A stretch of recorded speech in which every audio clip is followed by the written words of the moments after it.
यांचे जे मृत्यू आहे तर खरं तर दीनानाथ मंगेशकर यांच्या हलगर्जीपणामुळे कारणीभूत ठरलेल्या या दीनानाथ मंगेशकरमुळे अनेक संघटना खरं तर या हॉस्पिटलच्या समोर आली, आंदोलने केली।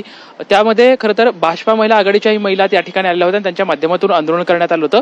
मात्र खरं तर भाजपा महिलाच्या वतीनं जे आंदोलन करण्यात आलं, कुठेतरी दीनानाथ मंगेशकर याच्यामध्ये दोषी आहे का हे तपासून खरं तर आंदोलन करायला व्हायची अशी प्रतिक्रिया खरं तर खासदार मेधा कुलकर्णी यांच्या वतीनं देण्यात आली। त्यांनी एक पत्रही शहराध्यक्षांना देण्यात आलेलं होतं। सध्या खासदार मेधा कुलकर्णी आपल्या सोबत आहेत, आपण त्यांच्यासोबत चर्चा करणार आहोत। खरं तर महिला आघाडीच्या वतीनं हे जे आंदोलन करण्यात आलं या संदर्भातलं खरं तर तुम्ही हा एक उन्माद आहे अशा म्हणजे आशयाचं पत्र खरं तर तुम्ही आपल्या शहराध्यक्षाकडे दिलं होतं। नाही, थोडीशी गल्लत होतीये।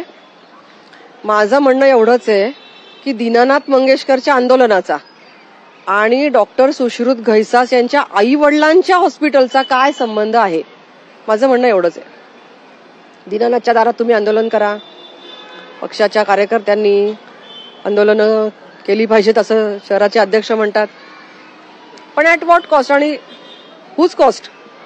तुम्ही भलत्याच्याच दारात जाऊन आंदोलनं कराल आणि सुश्रुत घैसास तिथे राहत पण नाहीत, तो त्यांचा दवाखाना पण नाही, हॉस्पिटल पण त्यांचं नाही, पण त्या हॉस्पिटलमध्ये जे पेशंट आहेत, बाळंतिणी असतील, आणखीन कोणी असतील, त्यांच्या तब्येतीचं काय, त्यांच्या प्रकृतीवर त्याचा विपरीत परिणाम झाला तर काय?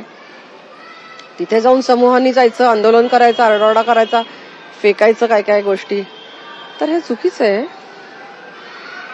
त्याचा त्यांच्याशी काही संबंध नाही, एवढंच माझं म्हणणं आहे। आणि हे आंदोलन शहराच्या अध्यक्षांना विचारून केलेलं नाही।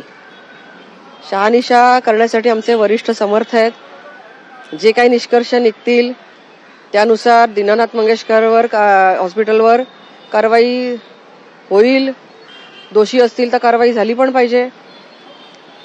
पण त्याचा आणि डॉक्टर घैसासांच्या आई वडिलांच्या क्लिनिकचा काहीही संबंध नसताना चुकीच्या ठिकाणी जाऊन राग व्यक्त करणं हे गैर वाटलं मला।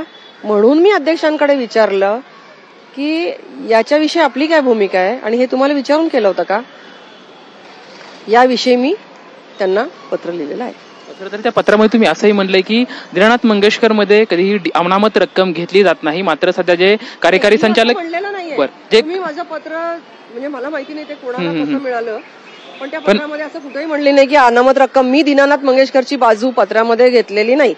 मी जे कार्यकारी संचालक आहेत ते म्हणतात की आम्ही ज्या भिसे आहेत त्या कुटुंबाला, असं त्यांनी जे म्हटलं आहे ते त्यांनी म्हटलंय शासनाने त्यांचं म्हणणं तपासावं। आमचे वरिष्ठ इतके सक्षम आहेत, माझा त्यांच्यावर भरोसा आहे। महिला मोर्चाचा पुण्याच्या ज्या अध्यक्ष आहेत त्यांचा आपल्या वरिष्ठांवर विश्वास आहे की नाही, त्यांच्या आपल्या कार्यपद्धतीवर विश्वास आहे की नाही, त्यांच्या सभ्यतेवर विश्वास आहे की नाही, हे माझं म्हणणं आहे। आणि ज्या डॉक्टरांचा त्याच्याशी संबंध नाही अशा डॉक्टरांच्या क्लिनिकमध्ये जाऊन धुमाकूळ घालणं हे मला तरी पटलं नाही। आम्ही पण अनेक आंदोलनं केली।